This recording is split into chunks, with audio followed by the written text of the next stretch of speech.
welcome to the channel and welcome to this unboxing video. GW have been kind enough to send me these two packs free of charge for me to do content with. So this is the Warhammer Age of Sigmar Maggotkin of Nurgle Vanguard Box, and this is the Rotbringer Sorcerer for the same army.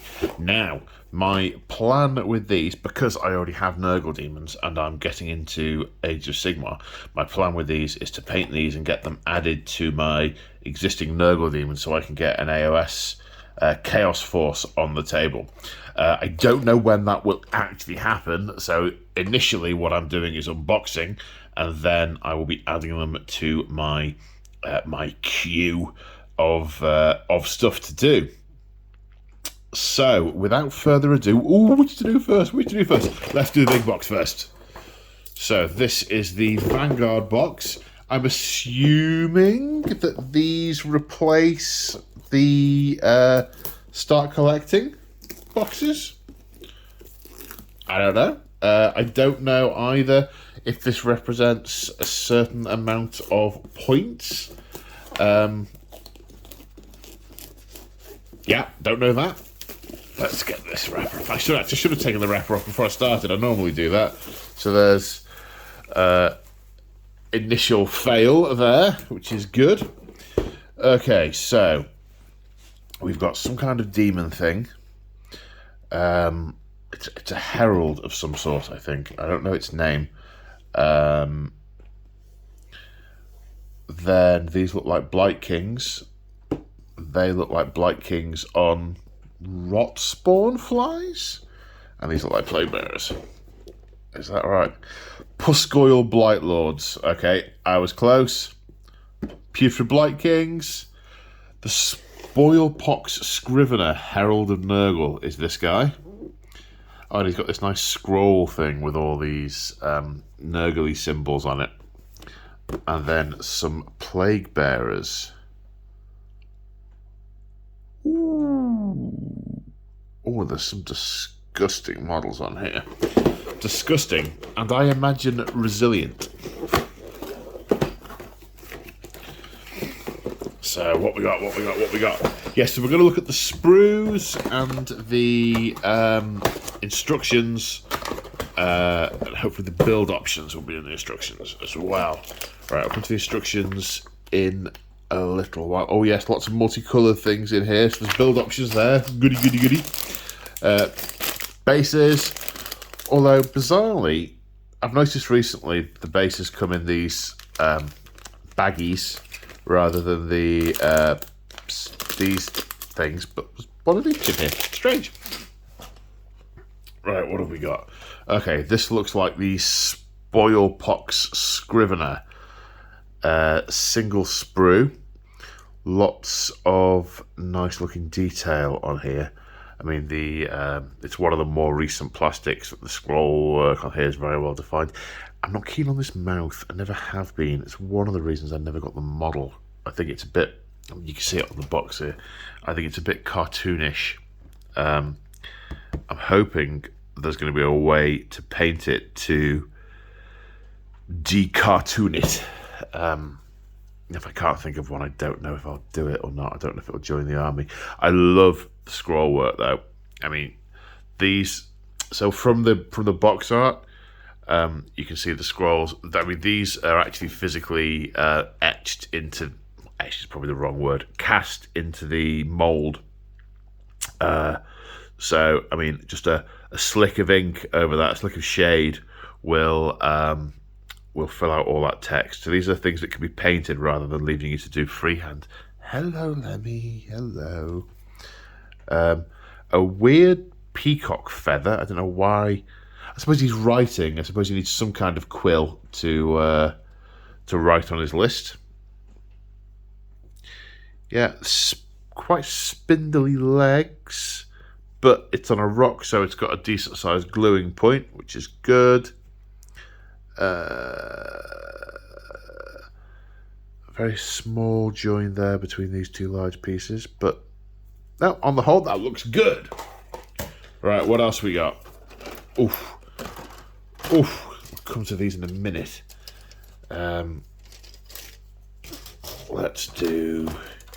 Right, I think these are the Putrid Blight Kings, these ones.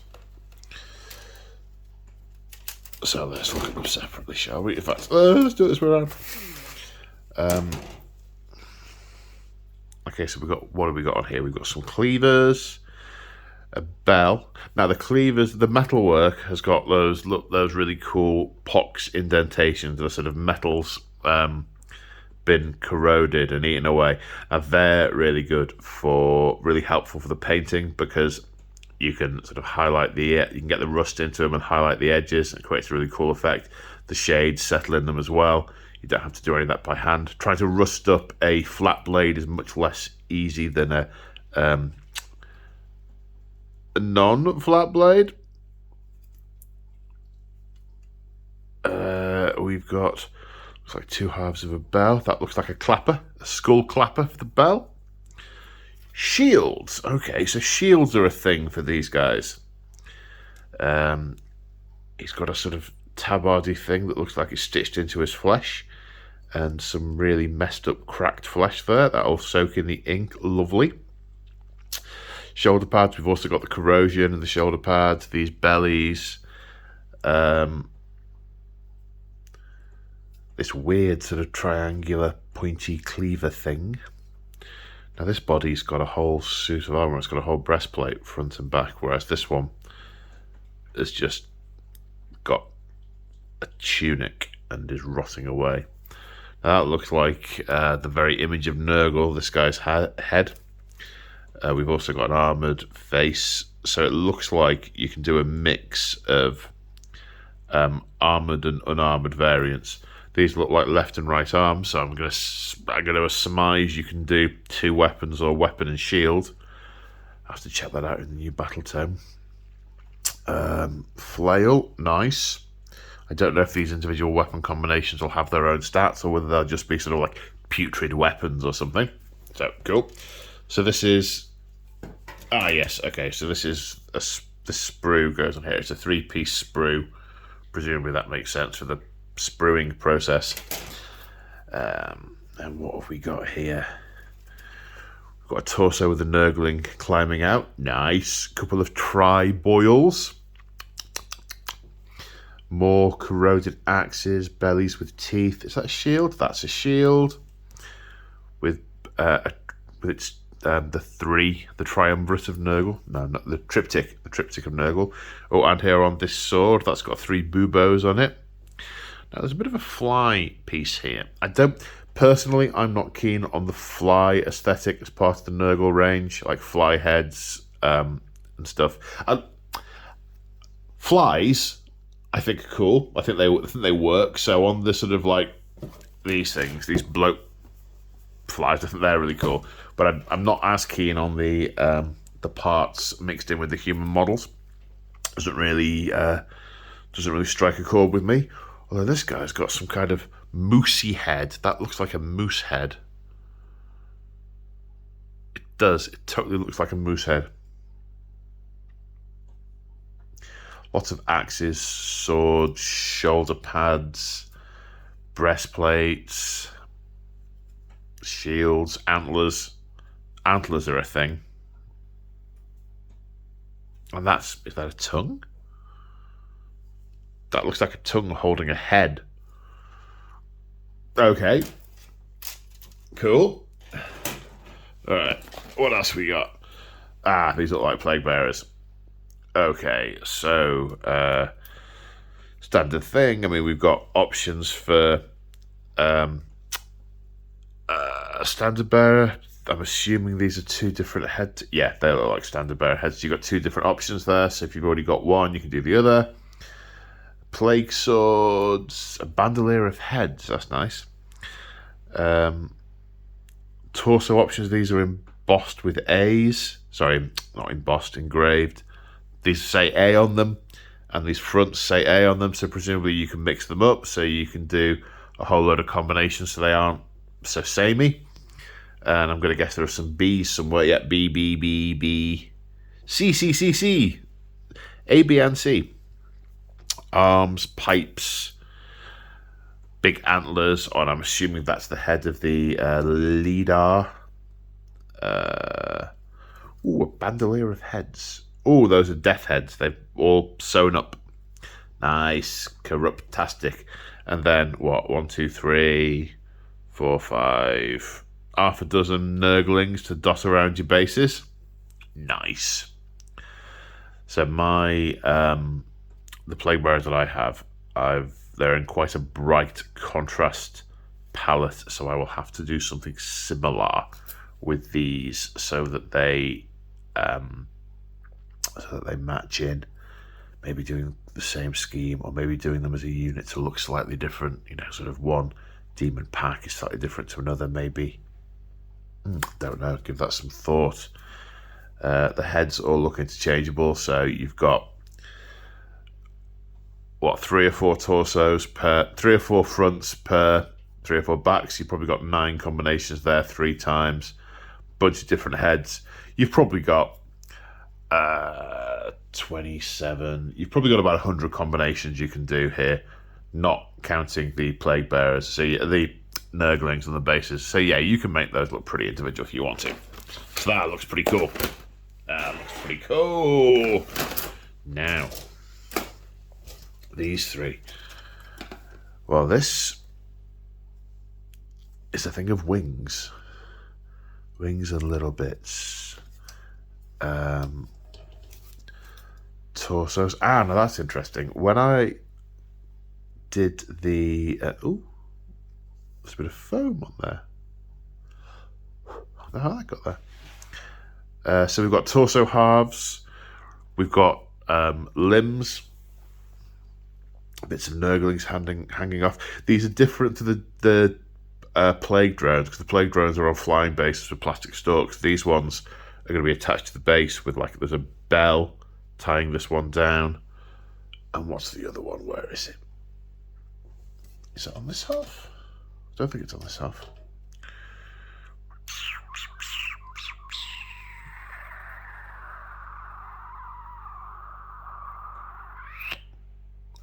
This is it. It's on the limbs. So it's a sort of jaggedy rock on the ground, which these 2 limbs touch, and they will then into the side. Now, that is interesting. So I say interesting, it's all relative, isn't it? The limbs, I remember on the plague drones, they were infinitely variable. They just had smooth sockets, and you could pose them where you wanted. And to be honest, I found that a bit of a bind, because you got 6 on each, you had 3 on each side, and you had to make sure that each side matched the other in the poses.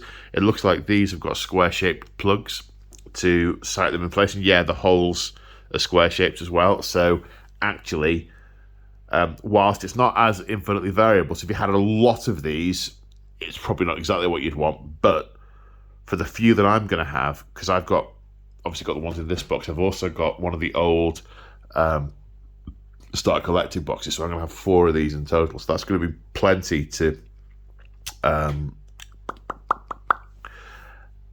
put them in place without having to spend ages. Is it out enough? Is the orientation right? Is it twisted the right way? Now, does it match the one I've already done? Now, does it match the one next to it? Is there enough of a gap? Yeah, brain hurting. We've got some torsos, some torso armor. Ooh, a trident. Cool. Ooh, a corpse. I think there's an option where one of the riders can be sort of holding a corpse in front of him as he goes. We've got some banners, some Nurglings. There's a big Nurgling here. Oh, a Nurgling riding its own fly. That's kind of cool. Presumably he goes on a base. I think this can be done as a Lord of Afflictions. I think that's an option. So maybe that's the option for him. I don't know. Don't know. We shall see. And yeah, lots of wings, legs, more Nurglings that presumably just cling on all over. Nice. Okay. Let's have a look at the instructions. Okay, so first off, build variants. I'm just making sure you guys can see this from there. Yeah, you can. Okay, so the Spoilpox Scrivener. Yeah, there's no build options here. You look like you use all the pieces in the kit. 7 pieces, 40mm base, fairly standard stuff. Now, the Puscoil Blight Lords. So it's got the instructions for building the flies, it would appear. This is one of the flies. Yeah, it doesn't look like there are any build options here. But this gets you to... So this is the fly with the rock on the base. And then that's done at this point. And then this is the fly with the bell on the base. And that gets you 2 flies with the saddles. Okay, so they're fairly standard, as in not standard. Standard's the wrong word.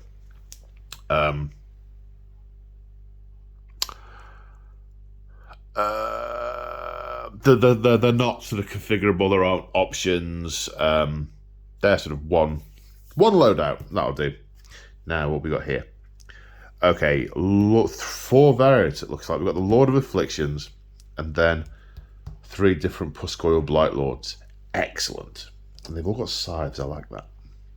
Yeah, here's the guy holding the head out in front of him, which is really cool.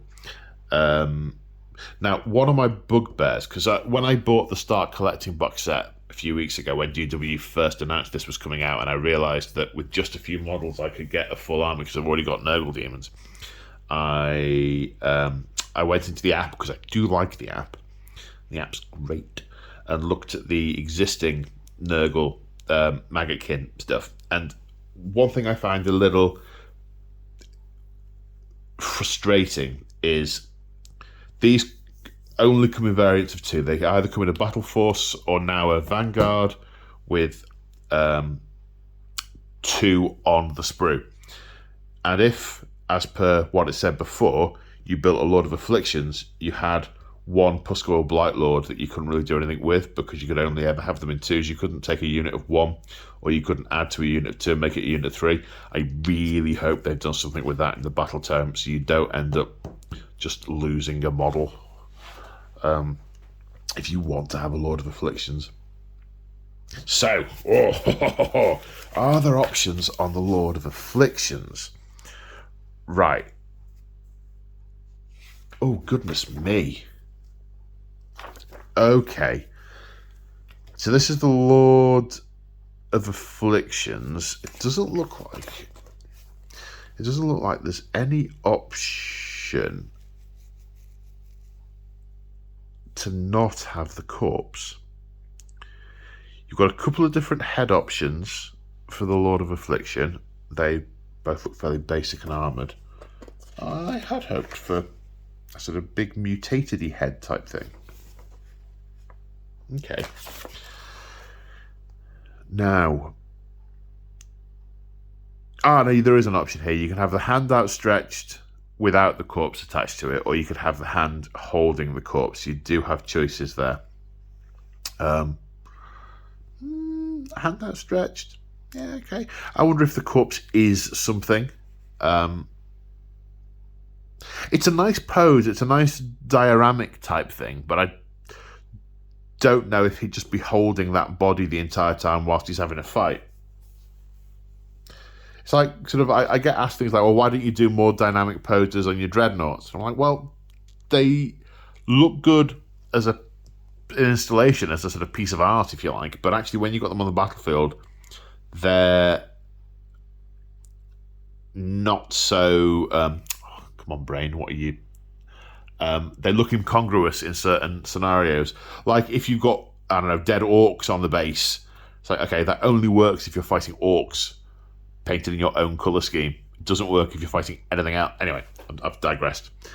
So yeah, I'm not sure about that. I'll have to wait for the battle term and see if that is a thing. I'm not sure. I like the trident. That's very cool. Okay, so the other 3 combos, the green, the pink, and the yellow. The green has a couple of head options. Now, see, I like that one. Can I show you that properly? I like that one. It's a helm, but it's still got... Not you! My my robot woman in the corner keeps waking up when you really, really don't say her name and ignoring you when you do. I like that helm a lot. It's got the horns, but it's still actually a helm, which I think is really cool. And there's some tentacle action there, and his hand's sort of withered. That's cool. The pink option has a couple of face options. Oh, there's an unhelmed one, which is cool. And then there's a helmed one.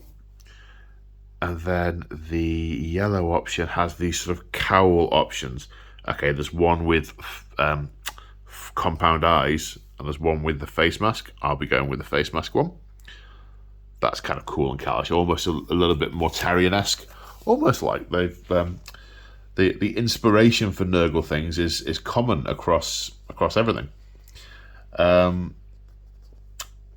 So what have we got here? So these look like optional extras that you can put on any Blight Lord. So there's some Nurglings, Nurgling on the base, Nurgling riding on the back, then some banner pole options. It looks like there's 3 banner pole options to attach to the banner poles, and then stick to the back of them. So are the banner poles a standard thing? Yes, looking at the box art, they're on everything, it would appear.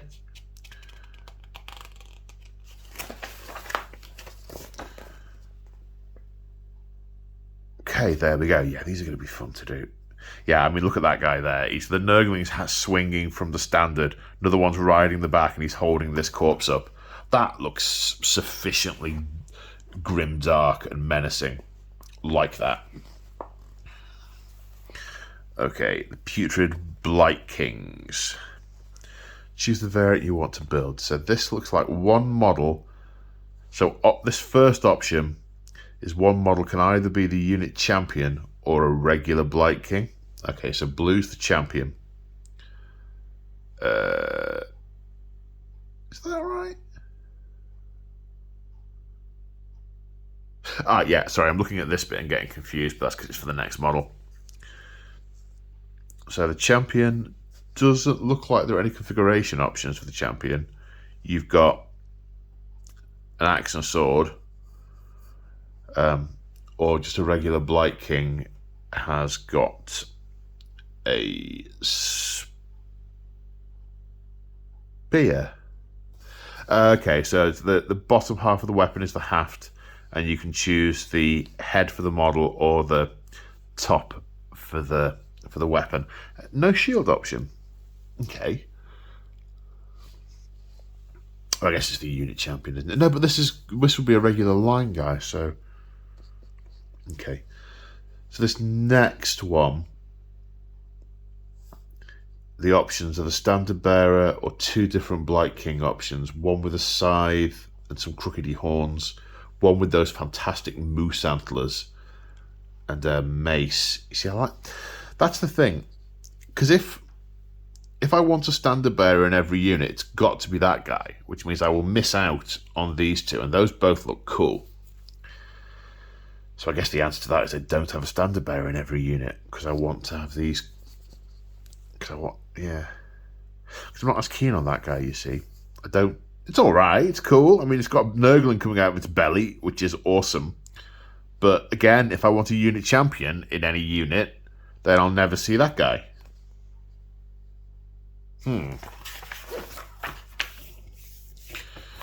Right, now the next one. Okay, same problem. This is the musician.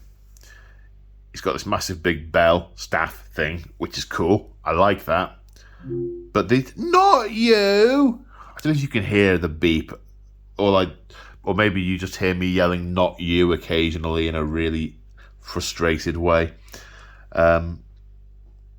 If you want the musician in the unit, you don't get to have this one with the really cool massive cleaver. But then again, I'm not as keen on the tentacles either. So, this one's quite cool. I like those. But yeah, different.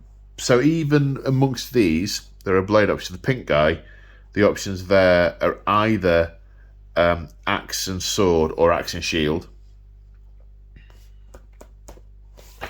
Then the next one's only 2 options to build this next one. You've got 2 swords, and I guess that's an axe you'd call it, axe and shield. Oh no, the two sword guy has got a shield option as well. And there are a couple of head options. There's that Nurgle. There's the head that looks like a great unclean one grinning. The very look of Nurgle himself. Then this one has got a fly body option, and there's an axe and shield option as well. Yeah, a couple of head configurations. Okay, so there's a fly head you can put on that one, and there's a horned head. I wonder if some of these heads you can, with a little bit of converting, you could put these heads on any of them. They just might not fit perfectly. You might need to green stuff them in place or file them about a bit. Which I guess is true of a lot of these. A lot of these weapon options, I can just take the hands off and put them on different models and bit of green stuff. I mean, you don't need to have a smooth join on a Nurgle character. You can just sort of paint some pus on it and it's done. So yeah, so I guess there are options. But there's 3, if you're going for the standard loadout of champion, musician, and standard bearer, you only get to have the combination, the variation will only be on these 2 other models, and there's only 2 variants of these. There's a lot to miss out on here. So I guess what I will probably do is I will probably do the first 5 like this, then the second 5 as some of these other combinations. I say 5, there's only 5 in this box, I just happen to have another 5. Then I can have 1 big unit of 10 or 2 smaller units. But I don't know what the points are going to be in the battle turn, but in the old one, in the second ed one, these are expensive. So I don't know if you'd end up having a unit of 10. We shall see. Okay, then what have we got? Then we got plague bearers. Fairly standard, as we discussed earlier. You've got all these possible heads, all these arms, and all these sword arms that you can layer up on these torso combinations to produce also. Yeah, there we go. 2 different two standard heads. Musician has only 1 option for the musician. It's just the pipes, and then a bunch of Nurglings and. Oh, these are random heads that you can actually just place on the models. They're cool. Oh, stats. Does it tell us how many in the unit? No. No, it doesn't. Nice paint job on that, though. I want to do the sort of pale green armour.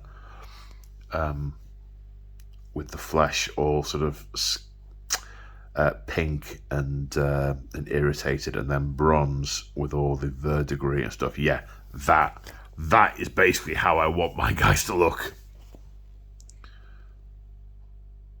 That's really cool. Oh, look at that. That is nasty. Excellent. I should be taking inspiration from here. That's good stuff. Oh, yes. Right then. What have we got next? The Rotbringer Sorcerer. Knife required. I'm doing this at my kitchen table. I don't have a cutting mat under me. Ah!